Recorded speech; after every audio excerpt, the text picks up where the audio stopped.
Ma'am, paano mapasaya ang partner ko? Nako, madali lang yan. Eto ha, makinig kang mabuti, Dudong, para alam mo kung paano mo mapasaya sa araw ng schedule nyo si Inday.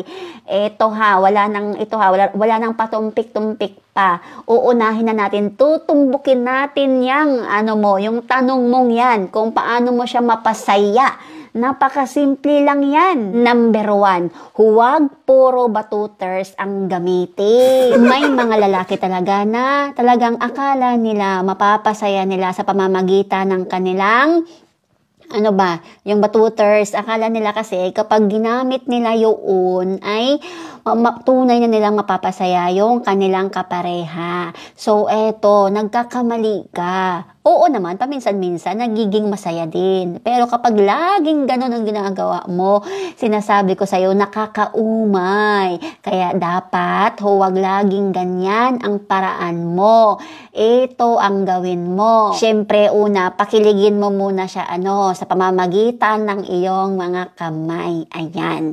Alam mo, ang pagpapakilig sa partner mo o sa kapareha mo ay hindi lamang sa matatamis na mga salita. No? Gamitin mo rin yung palad mo. Ayan, yung mga daliri. Ayan. Nagpapakilig yan. Nagpapaalsa pa yan ng balahibo. Kapag marunong ka, dapat smooth lang ha. Ang pagkahawak, ganon. Dahan-dahan lang. Dahil sa pamamagitan nun, sinasabi ko sa iyo na talagang matutuwa siya, magiging masaya siya. kaya sa pamamagitan nun ay matutumbok mo rin, magagalaw mo rin yun. Kahit hindi mo nahanap yung G-spot niya, yung spot niya, ay talaga namang masasabi ko sa iyo na parang nagalaw mo na rin kapag ginamit mo ang kapangyarihang palad mo. Dahil alam mo ba na ang palad ay hindi lang para sa pagtatrabaho, para kumita ng pera. Kung hindi ang palad ay ginagamit din ito sa pampakilig, pampapukaw, ayan. Lalo na sa araw ng schedule nyo, kaya bigyan mo ng time, bigyan mo ng panahon. Kaya ayan, dapat advice ko sa'yo Dudong, makinig kang mabuti. Dapat dahan-dahan lang, relax lang, ganon. Ito pa maliban sa mga palad mo, na hardworking, ay gamitin mo rin yung kapangyarihan mong bibig. Ayan Alam mo, ang mga bibig ay hindi lang para sa chismis, ay hindi lang para sa pagsasalita o di kaya sa ginagamit sa pagkain. Ayan, para tayo ay mabusog. Ang bibig ay ginagamit din pampakilindi. Ayan Kaya ayan, kaya ikaw Dudong, huwag mo nang hintayin pa, nasabihan ka pa ng misis mo na gamitin mo naman yung bibig mo, gamitin mo naman yung etc. Kaya dapat common sense ka din kung paano mo mapasaya ang iyong partner, diba? Ang iyong kinakasama sa buhay. Eto diretsuhin na kita Dudong. Sa totoo lang, hindi ito para sa para ito sa lahat, okay? Hindi lang ito para sa nagtanong ng ating followers. Para ito sa lahat sa merong kinakasamang mga babae dyan. Alam nyo ba na ang babae ay maproseso? Mahirap talagang mahirap hanapin yung yung tunay niyang happiness. Kaya dapat laanan mo ng panahon, laanan mo ng time.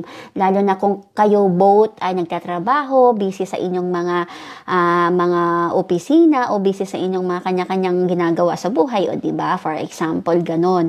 So, syempre kapag busy kayo, wala nang time, so minsan na lang minsan na lang magkakaroon ng schedule ng bawat isa. So, kapag nagkaroon na kayo ng schedule, dapat siguraduhin nyo na yung time na yon ay nakapokus kayo doon. Hindi yung may kahati pa sa iba or sa mga junakis. Kasi kapag ganun, parang ang hirap, lalo na sa part ng mga babae.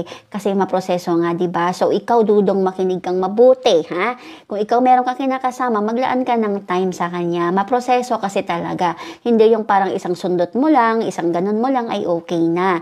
Hindi ganon. Kailangan, muna, laro-laruin mo muna. Diba? Kailangan maging ka muna sa kanya.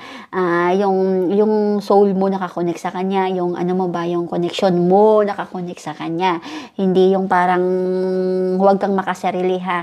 Kasi kung makasarili ka, syempre gusto mo ng bilis-bilisan na para matapos na makapagpahinga ka. Ganon yung mga taong makasarili. Tamad. Ganon. Kailangan maging masipag ka. Bigyan mo ng kung pwede, mag-umpisa ka muna sa pinakamataas hanggang sa umabot ka na doon sa spot niya, sa tunay niyang happiness. Ganon yun. Huwag na huwag kang titigil hanggat hindi mo nararamdaman na siya ay tunay mong napasaya. Yung tunay niyang naabot ang kanyang aham. Alam mo na yon. Yung happiness niya ba? Ayun ha. Alam mo kung ano ang ibig kong sabihin. So, ayun, huwag na tayong paligoy-ligoy pa dito. Alam nyo what I mean. You know what I mean. Ganon yon.